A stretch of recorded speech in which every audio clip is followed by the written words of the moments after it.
If you knew what I knew, you could get 10 million subscribers within 6 months. Your first video is not going to get views. Subscribers don't matter. Views don't matter. I mean, they do. So stop sitting there and thinking for months and months on end and just get to work and start uploading. Everything you want as a creator comes from making the best videos possible and thumbnails. MrBeast shares his best YouTube advice all the way from title and thumbnail secrets to growing a channel on YouTube.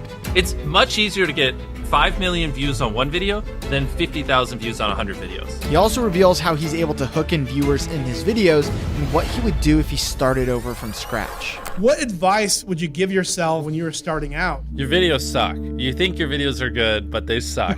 You know, they just do. And the sooner you learn how to make good, great videos that people actually want to watch, the sooner you'll get views. I think is the biggest takeaway. Because like when I was 14, I thought my videos were the best in the world. They weren't. They're terrible. Many people are making way better videos than me, but I didn't think that. And I think, you know, to be successful, you kind of have to have a little bit of that ego where you're like, you know, my content's great. You got to believe in it. But also like, if you have sub 1,000 subscribers, like there's a good probability your videos just suck.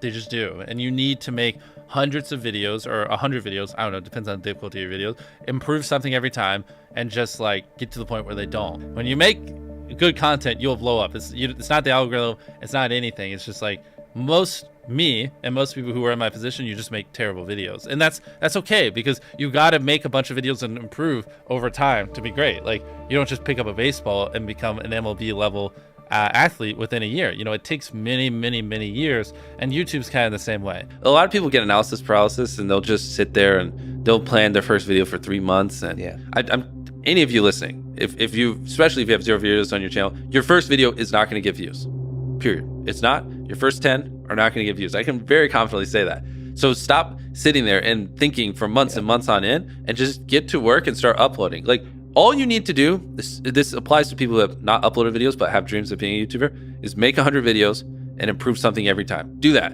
And then on your 101st video, we'll start talking like maybe you can get some views, but you know, your first 100 are gonna suck. There are very freak cases like Liza Koshy or Emma Chamberlain who have really good personalities and it doesn't take them as many videos. And it's just like people who are 7'5" and making the NBA. Like, yes, there are freak cases you can find, but for the average person like us, you know, who don't have these exceptional personalities and, you know, backgrounds in filmmaking, just make 100 videos, improve something each time, and then talk to me on your 101st video.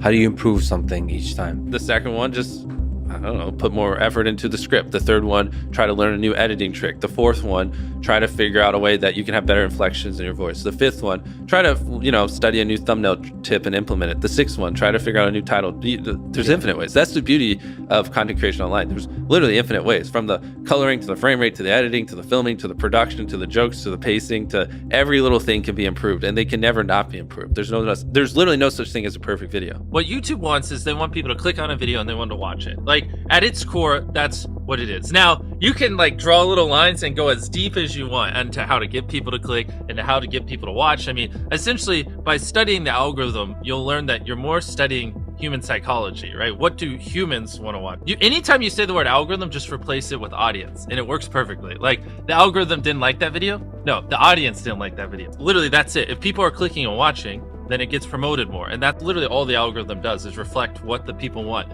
to a T. And if you deny that, you just make terrible videos and are trying to find a scapegoat. What makes for a good title?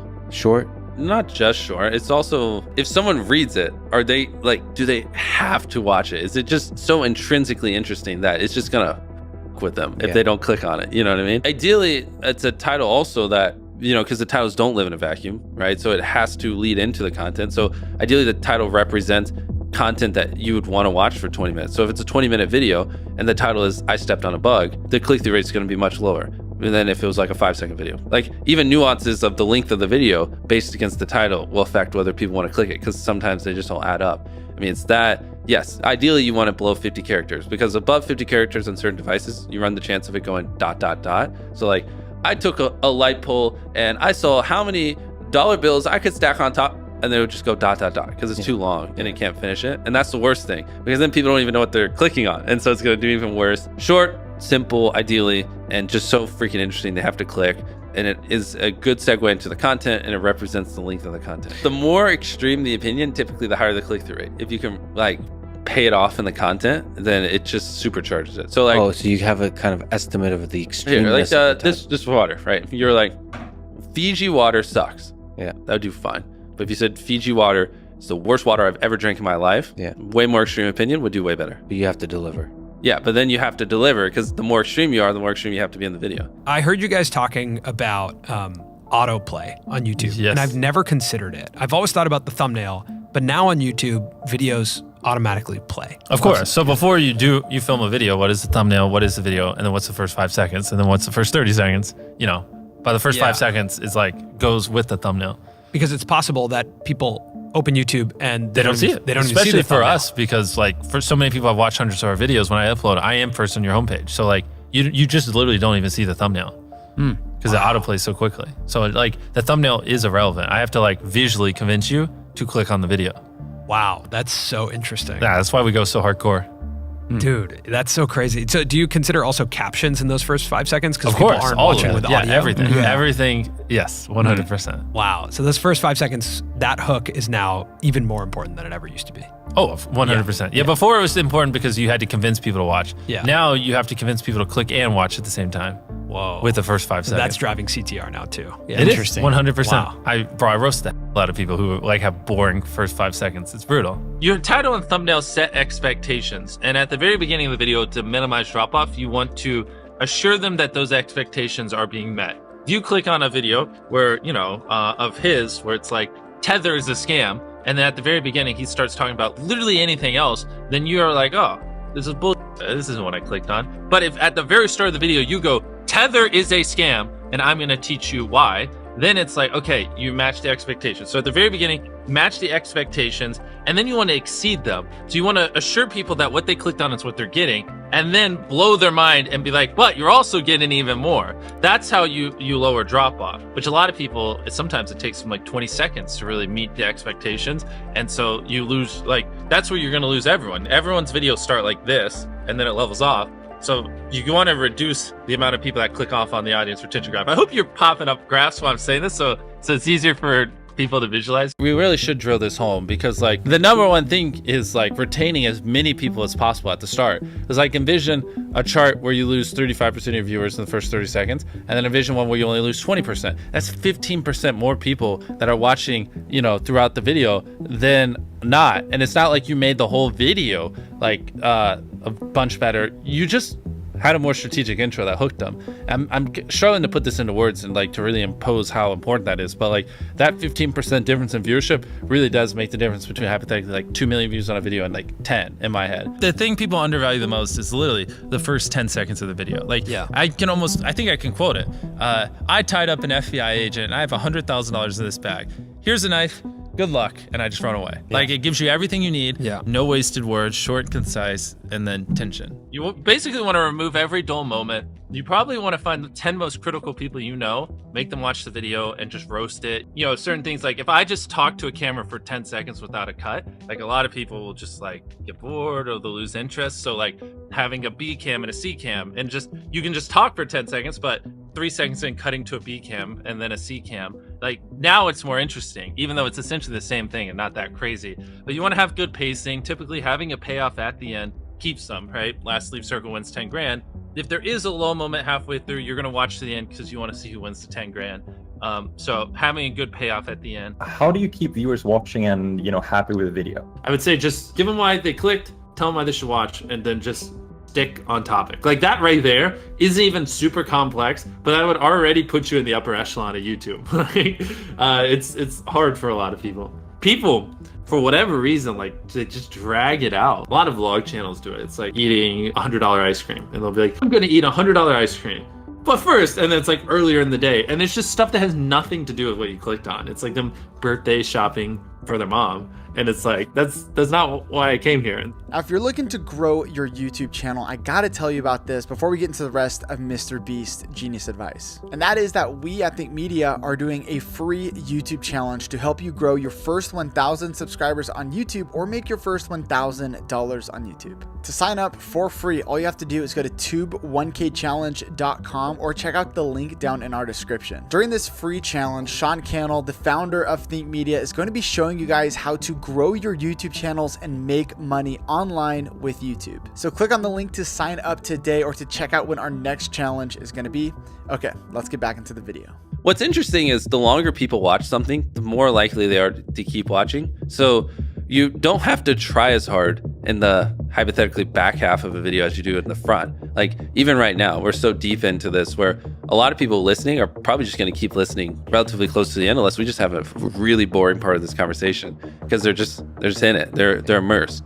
And so a big, like, to really boil it down to a simple level, you just want to get people where they're immersed in the content and then just kind of hold them there. The thing is, it's all knowledge. It really is. And like every time I say this, people debate it to the end of time on Twitter, but I don't care. Like I could start a new channel tomorrow with not using my face or my voice, like without ever promoting it. And in 6 months have 20 million subscribers. I just could. Yeah. It's purely knowledge. Like if you knew what I knew, you could get 10 million views a video and you could get 10 million subscribers no matter where you are right now within 6 months. It really is just knowledge. And I can already tell you 90% of the people watching, they don't agree with that. They don't. And everyone has excuses and they're always like, nah, YouTube just doesn't work like that, Jimmy. You don't understand. But I mentor a lot of people. I see it even to this day. I still see it all the time. It is possible. It is simply knowledge. And the second you accept that it is knowledge and you start your, for me, 10,000 day journey of learning, for you, whatever it is, if you want to be less hardcore, and like actually figuring out, you know, what makes a good video, what does my audience want, how can I elevate, and then you take that knowledge and you just assume that I will never understand what the perfect video is, and every single day I just need to be devoted to learning as much as possible and improving as much as possible, and I got to improve every video as much as I can. Then there you go. There are tons of viral ideas that people can do that don't require money. It does not require money to go viral. Like at one point, one of my most viewed videos was like spending 24 hours in a desert. We just grabbed a tent, some stuff, and we went in the desert. And it got like 60, 70 million views. I have so many videos where we spent hardly any money, like the no food one, or I'd have to pull up the channel and go through it, that have gotten tens of millions of views, and they would have gotten 10 plus million views even on a small channel. So people who say, oh, well, I could be MrBeast if I had money. Well, A, I didn't start off with money. I was poor. I had no money, and it took me like 7 years just to buy a camera, saving up from YouTube. And B, some of our most viewed videos, literally, like anyone can do. The best way to get views, in my opinion, I think it's better to really focus on quality if you're a very small YouTuber, and you can upload a video a day and like all the videos be average, and like none of those videos will really stand out. None of it's like epic enough where like the algorithm's gonna go, oh, this video is good, like we need to spread it. I feel like a lot of small YouTubers, they just post like videos that aren't bad, but they're not great, and they just do that, and none of them ever pop off, so they never get an audience. Where it might be better to like, you know, upload half or a third or even like a fifth of the videos, but make the videos you upload so freaking good that like the algorithm has to promote it, and that, you know, it has to find audiences for it because it's such an interesting and good video. When you like set a consistent schedule and you're constantly having to upload videos that aren't as good as you'd like because you got to hit, oh, this Monday, I said I'd upload every Monday, you know, like that's a dangerous trap, because then, you know, the viewers notice that the quality isn't as good and it makes them less likely to watch, and I think it hurts your longevity. A lot of times people, oh boy, it's like they think their videos are better than they are, honestly, and tell them, Jimmy, tell them. I mean, they do, and you have to that, and they have horrible friend groups, because you really are like the type of YouTubers you hang around. And so like a lot of times I'm just like, what you're saying is wrong. Who told you this? They're like, oh, this guy. And it's like, well, they're wrong. It's not true. There's no such thing as a perfect video. Like someone should always call you and it on your video, because it could be better. Like that's because imagine if someone does that every video and you upload hundreds, if not 1,000 videos over the next 10 years, and every single time someone's critiquing you and you're applying what they're critiquing. Like imagine the compound effect over that time span. It's invaluable. People think it's like, oh, well, it's all like CTR and stuff like that. But a big thing that everyone underestimates is it's what was your experience with your last video? If people loved the last video of yours that they watched, they're more likely to watch your next one. For the YouTubers watching this, when people watch your video, they go, okay, that was good, but like that's enough of you for the day. Like it was all right, right? Whereas what you want is them to go, holy crap, that was crazy. Oh my God, what's that? Holy crap, that was crazy. Oh my God. And they watch 10 videos. That's what you're going for, that data can't describe. And like, I've never heard anyone talk about that, but that is it. That's how you get these high view counts because people watch 10 videos, not one, you know? It's okay to draw inspiration from me, but just don't do what I do to a T. It's not like $1 versus blank. I'm the first person to do it. But I just, you know, saw that format and I was just like, how can I do that 100 times better? Right. How can I put 100 times more creativity into it? How can I level up the editing by 100 times? How can I spend 100, blah, blah, blah. And that's always my mindset. How can I, like, if I get inspired by something, how can I do that but 100 times better and make it my own? Whereas a lot of people are just like, oh, MrBeast did that. I'm just gonna do it. Yeah, how do I make a good thumbnail? How do I get people to click my video? You want it to be simple. You want them to be able to, like, when they're scrolling through their suggested or homepage or whatever touch point, you want them to instantly be able to understand what you're conveying.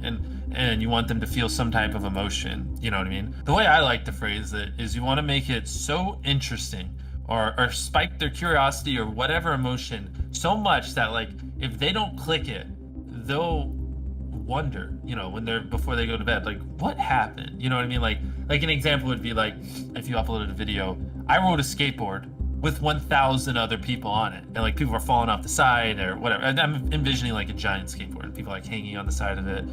Maybe it's like about to go off a big ramp. If you don't click that, you're gonna like be so curious. It's gonna be on your mind, you know? Later in the day when you're daydreaming, you're gonna think like, huh, what happened? What happened to those 1,000 people on that skateboard? That's kind of the mindset I think you should have when making thumbnails. How often do you change a thumbnail on a video? Is that something, do you usually just stick with one or you try different ones? Well, I think we get better at making thumbnails every year. So it's more, when I upload a thumbnail, I usually think it's good and I don't change it most of the time. But what happens is like 3 years later, I look back and I'm like, oh, that's a horrible thumbnail. And so it's usually like every 2 years we just go back and update a lot of our older thumbnails just because they're terrible. Just with like the new knowledge we have and what we've learned. And funny enough, that actually usually does help quite a bit when we update the thumbnails on old videos. They usually do see a little bit of an uptick because they're just, you know, if we take an old thumbnail where it's like seeing if whatever, like 100,000 magnets can stop a car, and it just looks terrible. And then with the new stuff, I know we zoom in a little bit so it's a little more visible and make things look better. Then magically it starts doing a little bit better because now people actually understand what it is because I'm not as much of an idiot anymore. In 10 years, YouTube's going to be bigger than television ever was for culture, in America at least, in my opinion. And so I think a lot of people underestimate that, and I don't think people really understand just how, like, to be one of the top creators on the biggest social media platform, and that will also be the biggest in 10 years during that whole time, like the amount of value and how crazy that is. Like, you don't need a network, you don't need you know, to go through people. You just are. You can do whatever you want, and you can influence people how you want. It's just wild. It's mind-blowing, and you can leverage that to build businesses or, you know, like do things like Beast Philanthropy or whatever. I think like people don't realize just how much influence the top YouTube channels have. No one's ever gonna do what I do better than me. Like, it's just not. It's not even humanly possible. Like, I reinvest every penny I make. Yeah. I work every hour I'm awake. I devote every atom in my brain to solving this. I hire the best people on the planet. I've been doing this for 14 years. And I think in decades, not years. So I'm going to be doing this for another 20, 30 years, not 2 or 3. So no, the next me isn't going to be me because no one's going to do what I do better than me. It's not possible. If I thought someone was doing better than me, I'd just start sleeping less so I could work even more. Like, I'd figure it out. I don't The barrier to entry to be you is extremely high. Yeah. Right? Especially where you're well, at it's just because I'm all in. I'm crazy. Like, people shouldn't be me. I don't have a life. I don't have work-life balance. My personality, my soul, my being is making the best videos possible, entertaining my fans as best as I can. Like, that is what exists on this planet. And I don't recommend it. You know what I mean? Like, you should have work-life balance. You should not devote your entire life to this one thing. Like, go have fun. Like, you know, I'm miserable a lot of times. I have a mental breakdown every other week because I push myself so hard. Like, I don't recommend it, you know. What do you think gets us to 1 million subscribers? Well, subscribers is an arbitrary number. Okay, so that doesn't matter. Million views a video. No, you should ask me, what helps us make the best videos possible? That's the only question you should ask me. Subscribers don't matter. Views don't matter. I mean, they do, but all that comes. Everything you want as a creator comes from making the best videos possible and thumbnails. But it's easier to, you know, make thumbnails. The video part's the hard part, and that's the thing that you're known for. Ask, how can I make my videos better? Do that every single day for years, and then you'll probably get views.